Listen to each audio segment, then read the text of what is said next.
Tonight, I thought we would talk about a sport that we haven't talked about in a while. That's wrestling. On January 11th of last year, we were covering the 59th annual Murdale Wrestling Tournament.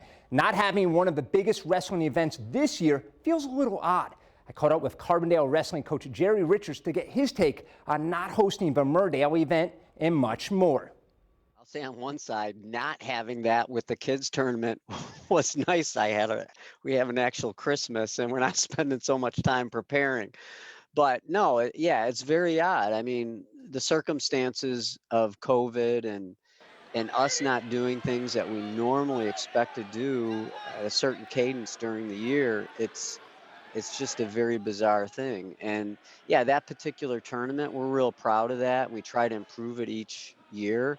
And we've gotten to the point where we have 9 mats and it's online, and we're trying to increase the number of matches we have at it. It's hard to describe. It leaves a void, and we'll pick right back up with it next year. But and also the void, it's that's part of how we at least with the kids tournament, make some money to be able to do some of the things in high school, like stay at hotels during the season and whatnot. So, missing out on that hurts the program. The Terriers expected to have a good season. It starts with Luke Daly, a senior wrestler who finished 5th in state last year. He's been to some national events and he's had some success in those, trying to get on the radar of more college coaches.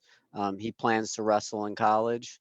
And so I really like to see what he can do at a state meet this year.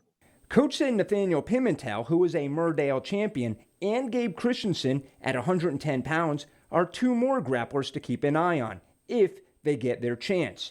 But will that chance ever come this season?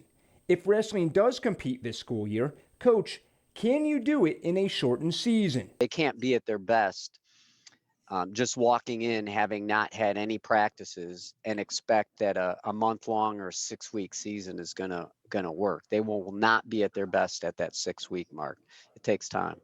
Coach also said the kids staying active on their own will have an advantage, but it can only get them so far in the sport of wrestling. Someone like Samuel Hahn, his dad's a judo trainer, and I know I get Facebook updates of some of the things they're doing, and that's quite incredible and exciting. And those strengths will certainly transition into wrestling well.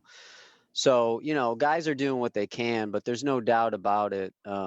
It's really tough to get better in wrestling unless you're wrestling. So let's say wrestling is allowed, but there are restrictions like wearing a mask. Is it a valid option? Certainly covering up the mouth. That is a challenge in wrestling, because if you've ever wrestled, and I think most people in a sport, high-level athletes who go out and wrestle and hadn't wrestled before, they find out just how tired you can get in 1 minute of wrestling. It pushes you like no other sport. It's hard enough to wrestle and have 100% of intake of what oxygen you can get. And then having that restricted, wow, I don't know what would happen. There's some concerns there. And so I don't think that would be a good idea.